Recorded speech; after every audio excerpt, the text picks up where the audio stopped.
ఇటువంటి ప్రకాశం ఎలా ఉందో అలా ప్రకాశిస్తున్నాడు చంద్రుడు.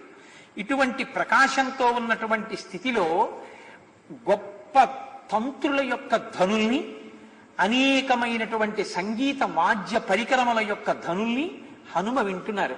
పరస్పరం చదికమక్షిపంతి భుజాంశ్చ పీనా నది విక్షిపంతి మత్త ప్రలాపా నది విక్షిపంతి మత్తాని చాన్యోన్యమధిక్షిపంతి.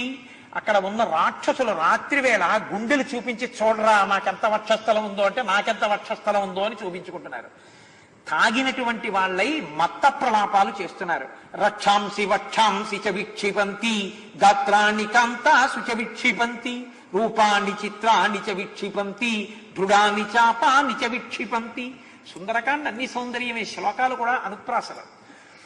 రక్షాంసి వక్షాంసి చ విక్షిపంతి, తమ గుండెలు చూపించుకుని వాటి మీద చేతులు వేసుకుని సరుచుకుని మత్త ప్రలాపాలు మాట్లాడుతున్నారు. ఆడది అలా వెళ్ళిపోతుంటే చాలు, ఆమె శరీరానికి తన శరీరం తగిలితే తప్ప తమకాన్ని ఆపుకోలేక శరీరాన్ని పట్టుకెళ్ళి ఆవిడ శరీరం మీదకి పడేసి తగులుస్తున్నారు. రూపాన్ని చిత్రాన్ని చ విక్షిపంతి, అనేకమైన కామరూపాలు పొందుతున్నారు. దృఢాన్ని చాపాన్ని చ విక్షిపంతి, పెద్ద పెద్ద ధనస్సులు చేతిలో పట్టుకున్నారు. నత్వేవ సీతాం పరమాభిజాతాం పధిస్థితే రాజకులే ప్రజాతాం లతాం ప్రఫుల్లామివ సాధుజాతాం దదర్శ తన్వీం మనసాభిజాతాం. గొప్ప సౌందర్యం కలిది, ధార్మికమైనటువంటి వంశంలో జన్మించినది, చాలా భర్త కోసం పరితపిస్తున్నది, రామచంద్రమూర్తి ఎందే మనసు పెట్టుకున్నది, సుకుమారమైన లత ఎంత కోమలంగా ఉందో అటువంటి కోమలమైన సీతమ్మ తల్లి మాత్రం కనపడలేదు.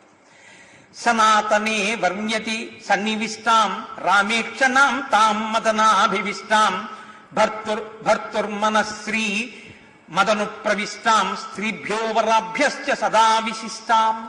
మహాపతివ్రతయై రామచంద్రమూర్తి మనసులో స్థానం సంపాదించుకుని తాను ధ్యానములో రాముణ్ణి అనుభవిస్తున్నా, రాముణ్ణి బాహ్యంలో కూడా పక్కన చేరాలని పరితపిస్తున్న సీతమ్మ దర్శనం మాత్రం హనుమకి అవలేదు. ఇదేమిటో తెలుసా అండి? సీతమ్మ ఇలా ఉంటుందని ఆయన ఆలోచిస్తున్నారు. ఎందుకని?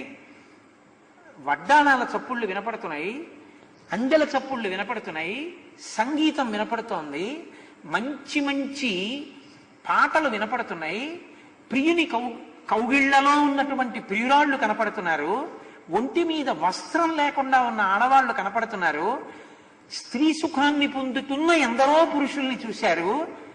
చూసి ఇన్ని చూసినటువంటి హనుమ సీతమ్మ కూడా అన్న ధోరణి ఆయన ఎందురాదు. నా తల్లి మహాపతివ్రత, రాముడు పక్కన లేడు అని నా తల్లి ఏడుస్తుంటుంది. నా తల్లి మహాపతివ్రత అయి ధార్మికమైన వంశంలో పుట్టింది కాబట్టి రాముడి మనసు గెలుచుకున్న నా తల్లి రాముడి కోసం చూస్తూ ఉంటుంది. ఆ ఆలోచన అంత పవిత్రం. ఈ కంటికి కనపడేవన్నీ అంత హేయమైనవైనా అవి హేయమని అనడానికి వీల్లేదు. అక్కడ ఆ దంపతుల మధ్య అది ధర్మం. అటువంటివి ఈ కంటికి కనపడుతున్నా ఆ కనపడిన వాటి వల్ల మనసు ప్రకోపం చెందకుండా అంత పవిత్రమైన సీతమ్మనే ధ్యానం చేస్తూ ఉండడం హనుమ యొక్క అద్భుతమైన ఉపాసనా బలానికి, ఆయన నిష్టకి నిదర్శనం. అది సౌందర్యం, అది సుందరకాండ. ఆయన అంటారు, మా తల్లి ఎలా ఉంటుందో తెలుసా? ఉష్ణార్ధితాం సానుసృతాస్రకంఠీం పురావరార్హోత్తమ నిష్కంఠీం సుజాత పక్ష్మామభిరక్త కంఠీం వనే ప్రవృత్తామివ నీలకంఠీం. ఇలా ఉంటుంది సీతమ్మ అన్నారు. అలాగే కనపడింది ఆయనకి.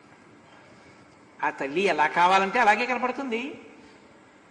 ఉష్ణార్ధితాం సానుసృతాస్రకంఠీం, ఏడిచి ఏడిచి ఏడిచి 10 నెలలు అయిపోయినా ఇంకా ఆవిడ కంఠమంతా ఏడుపుతోటే నిండిపోయి గద్గదం అయిపోయింది. ఏడిచి ఏడిచి ఏడిచి కంటి వెంట కారిపోయిన బాష్పధారల చేత ఆవిడ యొక్క వక్షస్థలం అంతా తడిసిపోయింది. పురావరార్హోత్తమ నిష్కంఠీం. పూర్వం ఆ కంఠం నిండా బంగారు హారాలు ఉండేవి. పక్కన భర్త లేడు కనుక నా తల్లి ఇప్పుడు ఆ కంఠంలో బంగారు హారాలు వేసుకోలేదు. పురావరార్హోత్తమ నిష్కంఠీం ఒకప్పుడు బంగారు ఆభరణముల చేత అలంకరింపబడిన ఆ కంఠం ఇప్పుడు ఆభరణములు లేకుండా ఉంది. సుజాత పక్ష్మామభిరక్త కంఠీం. ఇంత బాధలోనూ కూడా ఆ తల్లి కన్నులలో మాత్రం కారుణ్యమే కనపడుతోంది. అలా ఉంటుంది మా అమ్మ అని ఊహ చేస్తున్నారు, కనపడలేదా ఆయనకి? మా అమ్మ అలా ఉంటుంది. అది హనుమ యొక్క మనస్థితి. మహానుభావుడు హనుమంటే. వనీ ప్రవృత్తామి వనీలకంఠీం. వనములో తిరిగేటటువంటి నెమలి ఎలా ఉంటుందో మా తల్లి అలా ఉంటుంది. వన సంచార కుశల ఆ తల్లి అలా ఉంటుందని. అవ్యక్త రేఖామివ చంద్రరేఖాం పాంసు ప్రసిద్ధామివ హేమరేఖాం క్షత ప్రరూఢామివ బాణరేఖాం వాయు ప్రభిన్నామివ మేఘరేఖాం. మా తల్లి వీళ్ళల్లా ఇలా చూస్తే కనపడేటట్లు ఉండదు.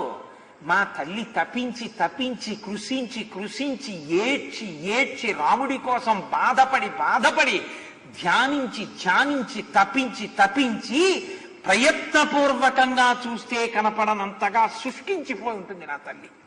అవ్యక్త రేఖామివ చంద్రరేఖాం. శుక్లపక్ష తదియనాటి చంద్రరేఖ పార్వతీ పరమేశ్వరుల కిరీటం మీద ఉండే చంద్రరేఖ. దాన్ని చూద్దాము అనుకుంటే ఇలా చూస్తే కనపడదు గబుక్కుని. మీరు ప్రయత్నపూర్వకంగా ఆకాశమంతా వెతికితే కనపడేటటువంటి సన్నని చంద్రరేఖలా బాగా వెతికితే తప్ప దొరకని తల్లి నా తల్లి. అంత కృషించిపోయి ఉంటుంది. పంసు ప్రసిద్ధామివ హేమరేఖాం. నా తల్లి బంగారు తీగ, కానీ ఇప్పుడు మట్టి పట్టింది. ఎందుకని? 10 నెలల నుంచి అదే పట్టుపుట్టంతో ఉంది. కాబట్టి మట్టి పట్టిన బంగారు తీగలా ఉంటుంది నా తల్లి. ఎంత పవిత్రమైన మనసండి మహానుభావుడిది. క్షత ప్రరూఢామివ బాణరేఖాం. బాణపు దెబ్బ తగిలింది, బాణం ఇంకా ములుకు లోపల ఉండిపోయింది. బాణపు ములుకు లోపల ఉండిపోయిన కారణం చేత బాధపడుతున్నటువంటి వ్యక్తిలా ఆవిడ ధ్యానమునందు రాముడితోటే కలిసి ఉన్నా పైన ఇంకా రాముడి పక్కకి చేరలేదే అని బాధపడుతున్న తల్లిలా ఉంటుంది. అంత శోకిస్తూ ఉంటుంది నా తల్లి. వాయు ప్రభిన్నామివ మేఘరేఖాం. 13 ఏళ్ళు అయిపోయాయి, ఇంటికి వెళ్ళిపోతున్నాం, పట్టాభిషేకం అయిపోతుందని సంతోషపడిపోతున్న సీతమ్మ అకస్మాత్తుగా అపహరింపబడి 10 నెలల నుంచి రాక్షసుడైన రావణుని యొక్క అంతఃపురంలో బంధింపబడిన కారణం చేత ఆవిడ ఆశలన్నీ కొట్టుకుపోతే బోర్డన్ని మేఘాలు ఆకాశంలోకి వస్తే ఒక్కసారి పెనుగాలి వచ్చి మేఘాల్ని కొట్టేస్తే చెదరగొట్టబడిన మేఘాలు ఎలా ఉంటాయో ఆశలు చెదిరిన నా తల్లి అలా ఉంటుంది. అలా ఉంటుంది తప్ప ఇలా ఉండి సంతోషంగా క్రీడిస్తూ ఆడుతూ పాడుతూ నర్తిస్తూ నూపురముల చప్పుడు వినపడుతూ కంకణముల ధ్వని వినపడుతూ నా తల్లి ఉండదు. నా తల్లి మహాపతివ్రత, అలా ఉంటుంది.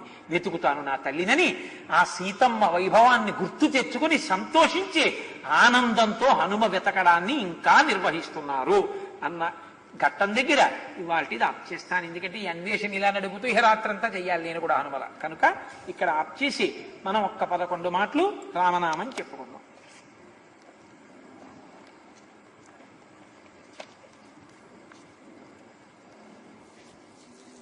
ఇడా పింగళ మధ్యమందున ఇమిడియున్నది రామనామము. రామనామము రామనామము రమ్యమైనది రామనామము. చాలా చాలా ముఖ్యమైన విషయం ఒకటి చెప్తానమ్మా. రామనామం అయిపోయేంత వరకు ఉండండి. చాలా ముఖ్యమైన విషయం ఒకటి మీకు చెప్తాను.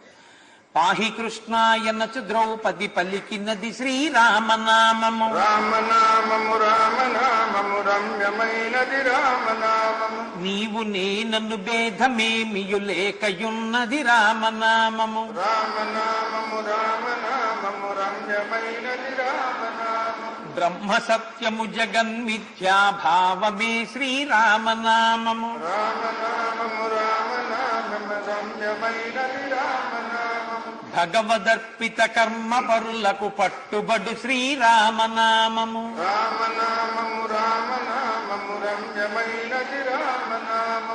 సకల జీవులలోన వెలిగే సాక్షిభూతము రామనామము. రామనామము రామనామము రమ్యమైనది రామనామము. ఆంజనేయుని వంటి భక్తులకాశ్రయము శ్రీరామనామము. రామనామము రామనామము రమ్యమైనది రామనామము. శిష్ట జనముల దివ్య దృష్టికి స్పష్టమగు శ్రీరామనామము. రామనామము రామనామము రమ్యమైనది రామనామము. చూపు మానసమొక్కటై మరి చూడవలె ఈ రామనామము. రామనామము రామనామము రమ్యమైన